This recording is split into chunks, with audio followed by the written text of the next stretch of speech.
अर्थ तू की जनबे सबटा जनै छी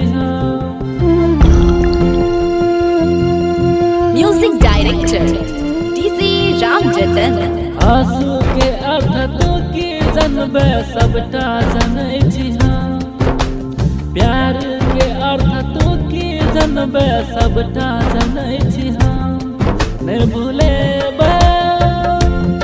कहीं का प्यार में धोखा धोखा चल गेले नहीं भूलेबे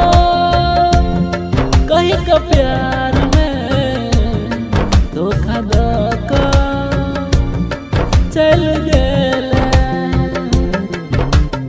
आंसू के अर्थ तो की जनबे सबटा जनै छी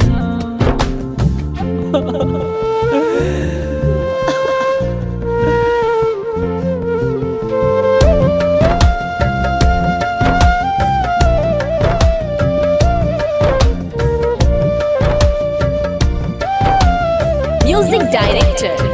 डीजे राम जतन। साथ देवे के क्रिया कियाले तय के लगे छोड़ के देले साथ देवे के क्रिया कियाले तय के लगे छोड़ के देले कन कन कहै छौ राम जतन लगलो ने किनको के सरा सुनना रानी कन कन कहै छौ राम जतन लगलो ने तोरा के सरा कोना कगे भूल गेले सोचने नहीं रहली तो ही छल जिंदगी के सपना कोना के भूले तोरे खातिर घर छोड़लिए तोरा अपन